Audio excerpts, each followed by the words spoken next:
നമസ്കാരം. ഞാൻ നിങ്ങളുടെ സ്വന്തം ശരവൺ മഹേശ്വർ. കൃഷ്ണശിലയായി എന്ന എൻ്റെ പരമ്പരയിലെ 298 എപ്പിസോഡാണിത്. ഇന്ന് ഞാൻ നിങ്ങളോട് പറയുന്നത് പ്രശസ്ത നടനും സംവിധായകനുമൊക്കെയായ കൊച്ചിൻ ഹനീഫയെക്കുറിച്ചിട്ടാണ്. നല്ലൊരു നടൻ, നല്ലൊരു സംവിധായകൻ, അതിലുപരി നല്ലൊരു മനുഷ്യസ്നേഹി എന്ന് വേണം പറയാൻ. അദ്ദേഹത്തെ ഞാൻ കണ്ടുമുട്ടുന്നത് അപ്രതീക്ഷിതമായിട്ടാണ്. തമ്പാനൂരിലെ എൻ്റെ വീടിനോട് ചേർന്ന്, വീടിൽ നിന്നും ഒരു 3 വീട് അകലെ പണ്ടുകാലത്ത് ജൂബിലി ഫിലിംസ് എന്ന് പറഞ്ഞിട്ടൊരു ഡിസ്ട്രിബ്യൂഷൻ കമ്പനി ഉണ്ടായിരുന്നു. അവിടെ സിനിമയുമായിട്ട് ബന്ധമുള്ള ഒരുപാട് പേർ ഇവിടെ വരാറും അവരുമായിട്ട് സംസാരിക്കാറും ഒക്കെ ഉണ്ടായിരുന്നു. ജൂബിലി ഫിലിംസിൻ്റെ ഓഫീസ് കഴിഞ്ഞ ശേഷം വേണം, അത് കഴിഞ്ഞ് 3ാമത്തെ വീടാണ് എൻ്റേത്. അപ്പോൾ സിനിമയെക്കുറിച്ചിട്ടുള്ള ചിന്തകളും എഴുത്തും വായനയും അങ്ങനെയൊക്കെയായി തൊഴിൽരഹിതനായി നടക്കുന്ന ഒരു കാലഘട്ടം. അന്ന് ഗൾഫിൽ ഒരു പ്രാവശ്യം പോയി 2-3 വർഷം അവിടെ ആ ഭൂമിയിൽ ജോലിയൊക്കെ ചെയ്ത് മടങ്ങി വന്ന് പിന്നെയും ജോലിയൊന്നും ഇല്ലാതെ അലയുന്നൊരു കാലഘട്ടമാണ്. അങ്ങനെ കഥയും എഴുത്തും പബ്ലിക് ലൈബ്രറിയൊക്കെ നടന്നു പോകുന്ന ഒരവസരത്തിൽ ഞങ്ങളുടെ തൊട്ടടുത്ത് റോഡിലോട്ട് കയറുമ്പോൾ എൻ്റെ ഒരു സുഹൃത്തിൻ്റെ ചായക്കടയുണ്ട്. ബാലമന്ദിരം എന്നാണ് അറിയപ്പെടുന്നത്. അവിടുത്തെ എല്ലാ വീഴ്വായും ഗോവിന്ദൻ, കൃഷ്ണൻകുട്ടി, മോഹനൻ, മോളി, ശ്രീകണ്ഠൻ, അങ്ങനെ ആ കുടുംബത്തെ എല്ലാവരുമായും നല്ല സൗഹൃദവും ആത്മബന്ധവുമാണ് അന്നും ഇന്നും. അപ്പോൾ രാവിലെ വീട്ടിൽ അമ്മയും ഞാനും മാത്രമുള്ള ഒരു കാലമാണ്. ചേച്ചിമാരെല്ലാം പലയിടത്തായി ജോലി ചെയ്യുന്നു. അങ്ങനെയുള്ളൊരു കാലഘട്ടത്തിൽ രാവിലെ പ്രഭാത പരിപാടികളെല്ലാം കഴിഞ്ഞ് രാത്രി കിടക്കുമ്പോൾ ഏറെ വൈകും. എഴുത്തും വായനയും കഥയും കവിതയൊക്കെ എഴുതി എല്ലാം കഴിഞ്ഞ് നിശബ്ദതയിലൂടെ അങ്ങനെ ഒരു 3-3:30 മണി വരെ ഉറക്കമെണീറ്റ് വരുന്നത് തന്നെ രാവിലെ 8-9 മണിക്കാണ്. കാരണം അമ്മ ദേഷ്യപ്പെട്ട് എഴുന്നേക്കുന്നില്ലേ എന്ന് ചോദിക്കുമ്പോൾ പറയും, ഇപ്പോൾ സെക്രട്ടേറിയറ്റിലൊന്നും പോകണ്ടല്ലോ, ഒരു ഫ്രൈസാണ്, അങ്ങനെ ജോലിയും തൊഴിലില്ലാത്തവരൊക്കെ പറയുന്നൊരു വാക്യമാണ്. അമ്മ നേരത്തെ എഴുതിച്ചിട്ട് കാര്യമൊന്നുമില്ലല്ലോ, സെക്രട്ടേറിയറ്റിലൊന്നും പോകണ്ടല്ലോ എന്ന് പറയുന്നൊരു ഫ്രൈസായി മാറിക്കഴിഞ്ഞിരിക്കുന്നു അവിടെ. അങ്ങനെ രാവിലെ കുളിയെല്ലാം കഴിഞ്ഞ് എഴുത്തും വായനയെല്ലാം കഴിഞ്ഞ് ഊണ് കഴിക്കുക, അടുത്തുള്ള ഒരു അയ്യപ്പ ക്ഷേത്രമുണ്ട്, അവിടെ പോവുക, ആ കലാപരിപാടികളെല്ലാം കഴിഞ്ഞ് വരിക, പറ്റിയാലൊരു സിനിമ. ഇങ്ങനെയൊക്കെയുള്ളൊരു കാലഘട്ടം ഉണ്ടായിരുന്നു. ഇത് സൂചിപ്പിക്കാൻ കാരണം ഒരു ദിവസം വൈകുന്നേരം ഈ ചായക്കടയിൽ നിന്നും ചായയും കുടിച്ച് പുറത്തിറങ്ങി വരുമ്പോൾ എൻ്റെ വീടിനടുത്തുള്ള ഒരു ചെറിയൊരു ഇടവഴിയാണ്. അതിൻ്റെ ഫ്രണ്ടിൽ ഒരു ചാരം നിറമുള്ള പാൻറ്റും ലൈനുള്ള ഒരു ടീഷർട്ടും ധരിച്ച് കൈയും കെട്ടി ഒരാൾ അവിടെ നിൽക്കുകയാണ്. വഴിയെ പോകുന്നവരെല്ലാം അദ്ദേഹത്തിനെ ഇങ്ങനെ നോക്കുന്നു, കടന്നു പോകുന്നു, അദ്ദേഹത്തിനെ നോക്കുന്നു, കടന്നു പോകുന്നു. ആരും അദ്ദേഹത്തോടൊന്നും സംസാരിക്കില്ല. ചിരിച്ച മുഖവുമായി എങ്ങനെ നിൽക്കുന്നു. ഞാൻ ചായക്കടയിൽ നിന്ന് ഇറങ്ങി എൻ്റെ വീടിൻ്റെ ആ ഭാഗത്തേക്ക് പോകാൻ ഭാവിക്കുമ്പോൾ എൻ്റെ മുന്നിൽ നിൽക്കുന്നു വളരെ പ്രശസ്തനായ നടൻ കൊച്ചിൻ ഹനീഫ. ശരിക്കും ഭയങ്കര സന്തോഷവും അതിശയവും തോന്നി. ഒരാളും വന്ന് അദ്ദേഹത്തോടൊന്ന് സംസാരിക്കുകയോ ചിരിക്കുകയോ ഒന്നും പറയില്ല. അദ്ദേഹം ഇങ്ങനെ കൈകെട്ടി അവിടെ ഇങ്ങനെ നിന്ന് റോഡ് വീക്ഷിച്ചങ്ങനെ നിൽക്കുകയാണ്. അങ്ങനെ ഞാൻ ചെന്ന് ശ്രീ ഹനീഫയോട് പറഞ്ഞു, നമസ്കാരം. നമസ്കാരം എന്ന് തിരിച്ചു പറഞ്ഞു. എന്താണ് ഇവിടെ? അത് ഞാൻ ജൂബിലി ഫിലിംസിൽ വന്നതാണ്, ഒരു ചിത്രത്തിൻ്റെ കാര്യമായി സംസാരിക്കാനാണ്.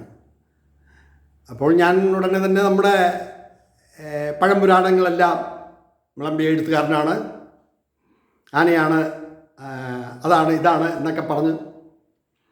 അപ്പോൾ സിനിമയെ പറ്റിയിട്ടൊക്കെ വളരെ വാചാലമായിട്ട് സംസാരിക്കുന്ന കണ്ടപ്പോൾ എവിടെയാണ് താമസിക്കുന്നത് എന്ന് ചോദിച്ചു. ഞാൻ പറഞ്ഞു, ഈ ഈ നിൽക്കുന്നതിൽ നിന്നും അങ്ങോട്ട് പോകുമ്പോൾ 4ാമത്തെ വീടാണ് എൻ്റേത്. വീട്ടിലോട്ട് വരുന്നുണ്ടോ? ഓല മേഞ്ഞ വീടാണ്. അതിനെന്താ, ഓല മേഞ്ഞാലും ഓട് മേഞ്ഞാലും നമുക്ക് സുഗമമായി താമസിക്കുക എന്നതല്ലേ പ്രാധാന്യം. എങ്കിൽ വരാം, എന്തായാലും അരമണിക്കൂർ കഴിയും അതിൻ്റെ ആൾ വരാനെന്ന് പറഞ്ഞിട്ട് ഞാൻ ഒട്ടും പ്രതീക്ഷിച്ചില്ല അവർ വന്ന്. ആലോചിക്കട്ടെ, ഇത് പറയുമ്പോൾ വലിയൊരു മഹാനായ സംവിധായകൻ ഇതിൻ്റെ കൂടെ അതും ഒരു ഓർമ്മയായിട്ട് വരികയാണ്. അദ്ദേഹത്തെ പല സ്ഥലങ്ങളിൽ വെച്ച് കണ്ടു, സംസാരിച്ചു. അദ്ദേഹം എൻ്റെ വിവാഹത്തിനുമൊക്കെ പങ്കെടുത്തു. അങ്ങനെയൊക്കെ പറഞ്ഞാൽ ഒരുപാട് പറയേണ്ടി വരും. എങ്കിലും ഞാനൊരിക്കൽ പറഞ്ഞു, സാർ എൻ്റെ വീട്ടിലൊന്ന് വരണം.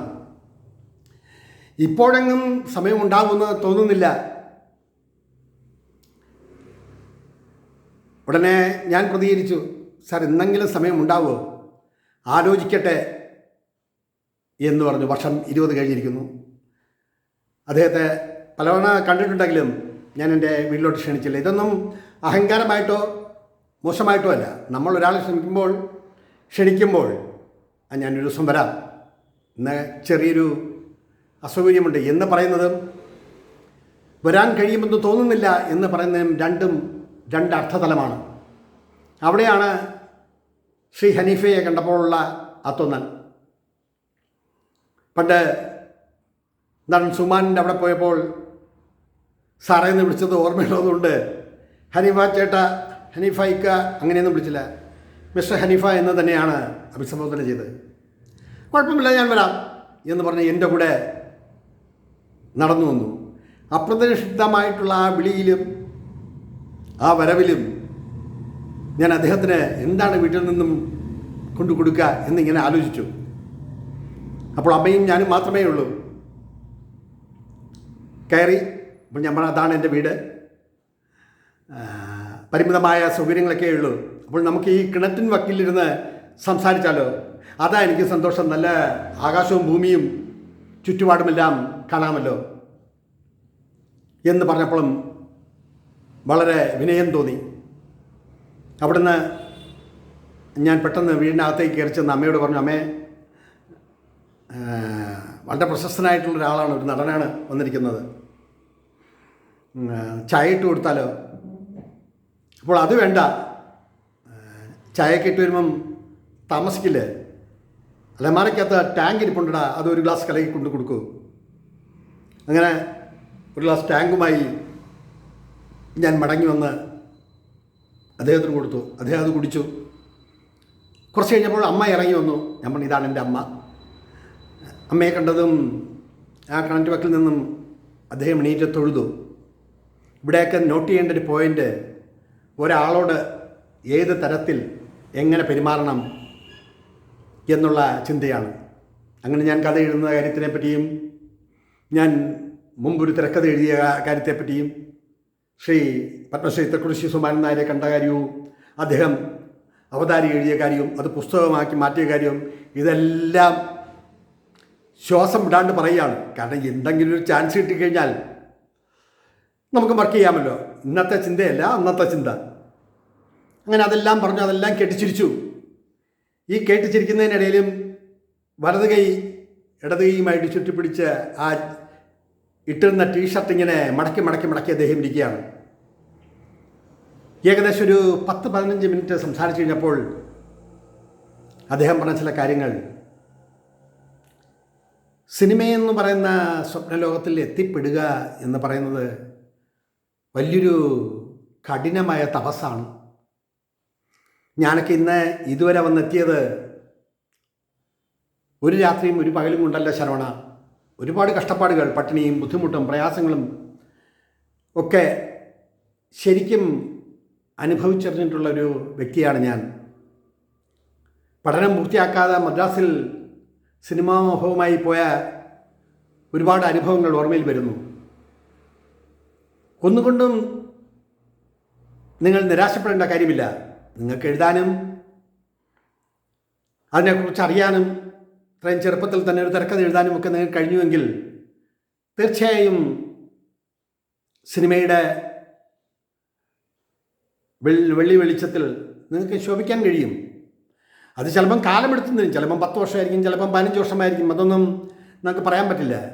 ഞാനിപ്പോൾ ഇവിടെ ഒരു ചിത്രത്തിൻ്റെ കാര്യവുമായിട്ട് ഇവിടെ സംസാരിക്കാൻ വന്നപ്പോഴും ഞാൻ എത്ര സമയമായി കാത്തിരിക്കുന്നു. ഇന്ന് രാത്രിയുള്ള ഫ്ലൈറ്റിൽ എനിക്ക് തിരിച്ച് മദ്രാസിന് പോകണം. ഈ ഫ്ലൈറ്റിലെ യാത്രയൊക്കെ പറയുമ്പോൾ അത് ഒരു രാവും ഒരു പകലും ഉണ്ടെന്നുമല്ല, എത്രയോ വർഷത്തെ ജീവിതത്തിൻ്റെ ഒരു പകുതി കാലമോളം സിനിമയുമായി ചുറ്റിക്കളി നടത്തി മുന്നേറിയതാണെന്ന് ഉറക്കെ ചിരിച്ചു. അതുകൊണ്ട് പ്രയത്നിക്കുക, ശരിക്കും പ്രയത്നിക്കുക. എന്നെങ്കിലും എത്തിച്ചേരാതിരിക്കില്ല. ഓരോ നടനായാലും സംവിധായകനായാലും കലാകാരനായാലും പാട്ടുകാരനായാലും അവിടെയൊക്കെ പിന്നിൽ ഒരുപാട് ത്യാഗത്തിൻ്റെയും ഒരുപാട് മോശപ്പെട്ട അനുഭവങ്ങളൊക്കെ അതൊന്നും പറഞ്ഞാൽ തീരില്ല ശരവണ. അതുകൊണ്ട് പരിശ്രമിക്കുക. ഞാനും ശ്രമിക്കാം. കുറഞ്ഞ പക്ഷം ഒരു കഥയെങ്കിലും, നിങ്ങളുടെ ഒരു കഥയെങ്കിലും സിനിമയാക്കാൻ ഭാവിയിൽ കഴിഞ്ഞാലോ? ചിന്തിക്കുന്നതിന് ബുദ്ധിമുട്ടില്ലല്ലോ. നമുക്കൊരു ദിവസം സംസാരിക്കാം. എന്തായാലും നിങ്ങളെ കാണാനും സംസാരിക്കാനും പരിചയപ്പെടാനുമൊക്കെ കഴിഞ്ഞതിൽ വളരെ സന്തോഷം എന്ന് പറഞ്ഞ അദ്ദേഹം. ഞാൻ പറഞ്ഞു, എന്തായാലും ഇവിടെ ഇരുന്നല്ലോ, വീട്ടിലോട്ട് വന്നില്ലെങ്കിൽ അതൊരു മോശമല്ലേ. അങ്ങനെ അദ്ദേഹവും ഞാനുമായി ഞങ്ങളുടെ ആ ഓല വീട്ടിൽ അതിൻ്റെ സിറ്റ് ഔട്ടിൽ ഒരു 5-6 മിനിറ്റ് അവിടെ ഇരുന്നു. അങ്ങനെ അമ്മയോട് പറഞ്ഞു, ഇനിയും കാണാം അമ്മേ എന്ന് പറഞ്ഞ് തൊഴുകയോടെ അദ്ദേഹവും ഞാനുമായി ആ വീടിനുള്ളിൽ നിന്നും പുറത്തിറങ്ങി വീണ്ടും പുറമേക്ക് വന്നു. അപ്പോഴേക്കും ജൂബിലി ഫിലിംസിൻ്റെ ആൾക്കാർ അവിടെ എത്തിയിരുന്നു. ശരിയെങ്കിൽ കാണാം എന്ന് പറഞ്ഞ് ഓഫീസിനകത്തോട്ട് കയറുമ്പോൾ ജൂബിലി ഫിലിംസിൻ്റെ ആൾക്കാർ സ്ഥിരമായിട്ട് കാണുകയും സംസാരിക്കുകയും ചെയ്യുന്നില്ലേ. അത് ശരി, ഹനീഫൊക്കെ പൊക്കിയെടുത്തുകൊണ്ട് പോയോ? ഞാൻ അടുത്ത സിനിമ വല്ലതും പ്രൊഡ്യൂസ് ചെയ്യാനാണോ അതോ ഡയറക്റ്റ് ചെയ്യാനാണോ, എന്താണ് പ്ലാൻ എന്ന് പറഞ്ഞപ്പോൾ കൊച്ചിൻ ഹനീഫ് ഒരു ചിരി ചിരിച്ചു. ഞാൻ പറഞ്ഞു, ഈ ചിരിയിൽ 100 അർത്ഥതലങ്ങളാണ്. എന്താണ് ഉദ്ദേശം? ആവുമെന്നോ ആവില്ലെന്നോ? അങ്ങനെയൊന്നും ഇല്ലെന്നേ, പരിശ്രമിക്കൂ എന്ന് പറഞ്ഞ് അവരോട് പറഞ്ഞു, നല്ലൊരു ചെറുപ്പക്കാരനാണ്, നല്ലൊരു കഥാകൃത്തല്ലേ നിങ്ങളുടെ ഡിസ്ട്രിബ്യൂഷൻ കമ്പനിക്കകത്ത് അടുത്ത് താമസിക്കുന്നത്. അവരെയൊക്കെ നിങ്ങളൊക്കെ വിചാരിച്ചാലും രക്ഷപ്പെടുത്താൻ കഴിയും എന്ന് പറഞ്ഞപ്പോൾ അവർ ചിരിച്ചു. അവർ പറഞ്ഞു, ഇനിയും കാലമുണ്ടല്ലോ, ആ കാലമാണ് എല്ലാത്തിനും സാക്ഷി എന്ന് പറഞ്ഞ തൊഴുകയോടെ അദ്ദേഹം ആ ഓഫീസിനുള്ളിലേക്ക് കടന്നു. ഞാൻ വീണ്ടും പുറത്തേക്ക് റോഡിൽ വന്ന് നിന്നു. ഓർത്തെടുക്കാൻ എന്തെളുപ്പം ഒരു 1/4-3 മണിക്കൂറോളം അദ്ദേഹം അവിടെ സ്പെൻഡ് ചെയ്തു എന്നുള്ളതാണ്. യാതൊരു വിഷമവും, യാതൊരു പ്രകടനവും, യാതൊരു തിരക്കും അഭിനയിക്കാതെ ആത്മാർത്ഥമായി അവിടെ ഇരുന്ന് കുറേ നേരം സംസാരിക്കുമ്പോഴും അദ്ദേഹത്തിൻ്റെ മനസ്സിൽ എന്തൊക്കെയാണ് കടന്നുപോയത് എന്ന് എനിക്കറിയില്ല. എങ്കിലും അദ്ദേഹത്തിൻ്റെ ആ സ്നേഹപരമായിട്ടുള്ള സംസാരം, ഒന്നും ചെയ്യാൻ കഴിഞ്ഞില്ലെങ്കിലും നമുക്ക് ശ്രമിക്കാം, പരിശ്രമിച്ചാൽ എല്ലാം ശരിയാവും എന്നുള്ള ഹൃദ്യമായിട്ടുള്ള ആ വാക്കുകൾ, അത് ഇന്നും മനസ്സിൽ താമരപ്പൂ വിടർന്നു നിൽക്കും പോലെ പ്രശോഭിച്ചുകൊണ്ടിരിക്കുന്നു. കാലത്തിൻ്റെ കടന്നുപോക്കിൽ അദ്ദേഹം മറഞ്ഞെങ്കിലും ഇന്നും അദ്ദേഹത്തിൻ്റെ ചിത്രങ്ങൾ, കിരീടത്തിലെയും എത്രയോ ചിത്രങ്ങളിലെ അദ്ദേഹത്തിൻ്റെ അഭിനയം എത്രയോ മികവുറ്റതാണ്. തമിഴിലും മലയാളത്തിലുമൊക്കെ നിറഞ്ഞാടിയ ഒരു പ്രഗത്ഭ നടൻ, ഒരു പ്രഗത്ഭ സംവിധായകൻ. അന്ന് ആ കണ്ടതിന് ശേഷം അദ്ദേഹത്തെ കണ്ടില്ല. നല്ല തടിച്ച ഇളം കറുത്ത നിറമുള്ള ആ മനുഷ്യൻ്റെ ആ നോട്ടവും ഭാവവും നമ്മുടെ മനസ്സിൽ നിന്നും മായുകയേയില്ല. കാലം എത്ര കഴിഞ്ഞിരിക്കുന്നു, അന്നത്തെ ആ സംസാരവും ആ വശ്യമായ പെരുമാറ്റവും ഇന്നും എൻ്റെ മനസ്സിൽ നിറഞ്ഞു നിൽക്കുന്നു. 1951 ഏപ്രിൽ 22 മുഹമ്മദ് ഹനീഫ എന്ന കൊച്ചിൻ ഹനീഫ കൊച്ചിയിൽ ജനിച്ചു. 1972 അഴിമുഖം എന്ന ചിത്രത്തിലൂടെ സിനിമയിൽ അരങ്ങേറ്റം. വാത്സല്യം, ഭീഷ്മാചാര്യ, വീണമീട്ടിയ വിലങ്ങുകൾ, നിരവധി ചിത്രങ്ങൾ അദ്ദേഹം സംവിധാനം ചെയ്തു. ചില ചിത്രങ്ങൾക്ക് അദ്ദേഹം തിരക്കഥയും എഴുതി. തമിഴിൽ ഉദ്ദേശം 70ഓളം ചിത്രങ്ങൾ. പാസമഴ, തോണികൾ, പാടാത്ത തോണികൾ, അങ്ങനെ 70ഓളം തമിഴ് ചിത്രങ്ങളിൽ അദ്ദേഹം അഭിനയിച്ചു. മലയാളത്തിൽ ഏകദേശം 200ഓളം ചിത്രങ്ങളിലും അദ്ദേഹം അഭിനയിച്ചു. ലോഹിദാസ് സംവിധാനം ചെയ്ത സൂത്രധാരൻ എന്ന ചിത്രത്തിലെ അഭിനയത്തിന് 2001 മികച്ച സഹനടനുള്ള സംസ്ഥാന അവാർഡ് നേടി. 2010 ഫെബ്രുവരി 2 അദ്ദേഹം ഈ ലോകത്തോട് വിട പറഞ്ഞു. കാലത്തിൻ്റെ കുത്തൊഴുക്കിലൂടെ അദ്ദേഹവും കടന്നുപോയെങ്കിലും ജീവിതമെന്ന തോണിയിൽ കയറിയിരിക്കുന്ന ഒരു കലാകാരൻ. ഇന്ന് നിങ്ങളോട് പറയുമ്പോഴും എത്രയോ വർഷങ്ങൾ കഴിഞ്ഞിരിക്കുന്നു. പക്ഷെ ആ മുഖം ഒരു ദിവസത്തിൽ ഒരാളെങ്കിലും കാണാത്തവരുണ്ടോ ഈ കേരളത്തിൽ? സംശയമാണ്. അതാണ് ഒരു നടനോ സംവിധായകനോ ഒരു കലാകാരന് അവൻ്റെ ജീവിതത്തിൽ കിട്ടുന്ന ഏറ്റവും വലിയ അവാർഡ് എന്ന് പറയുന്നത് അവരെ ഓരോരുത്തർ ഓർക്കുന്നതും അവരെ കാണുന്നതും അവരുമായി സംസാരിക്കുന്നതും ആ കാലങ്ങൾ, ആ നിഴലുകൾ, ആ ഓർമ്മകൾ നമ്മളെ ജീവിച്ചിരിക്കുന്നവരെയും ഇനി ജീവിക്കുന്നവരും കടന്നു വരുന്ന പുതുതലമുറയും ഒക്കെ ഓർത്തിരിക്കാൻ കഴിയുന്നത് ഒരു കലാകാരനായതുകൊണ്ടാണ്. വിശാല മനസ്സും നമ്മളെ ഉൾക്കൊള്ളാനും നമ്മുടെ കാര്യങ്ങൾ കേൾക്കാനും കാണിക്കുന്ന അസഹിഷ്ണുത, ആ നോട്ടം, ആ ചലനം, ഒരു വാക്കുകൊണ്ട് പോലും ആരെയും നോവിക്കാത്ത ഒരു നല്ല മനുഷ്യൻ. ഏകദേശം അരമണിക്കൂറോളം സംസാരിച്ച് വീണ്ടും അവിടെ വരുമ്പോഴും അദ്ദേഹത്തിൻ്റെ മുഖത്തെ ആ സന്തോഷം, അദ്ദേഹത്തിൻ്റെ ആ പ്രസന്ന ഭാവം, തോളിൽ തട്ടി അപ്രാപ്യമായതെല്ലാം പ്രാപ്യമാകും എന്ന് തോന്നുന്ന വിധത്തിൽ അദ്ദേഹം പറഞ്ഞു, ഞാൻ കടന്നു വന്ന പാതയിലൂടെയാണ് നിങ്ങളും കടന്നു വരുന്നത്. കുറച്ച് ബുദ്ധിമുട്ടുണ്ടാവും, എന്നാലും വിജയിക്കുക തന്നെ ചെയ്യും. തിരിഞ്ഞു നോക്കുമ്പോൾ ദുഃഖങ്ങളുണ്ടെങ്കിലും ദുഃഖങ്ങളില്ലാത്ത ആരുണ്ട് ഈ ഭൂമിയിൽ?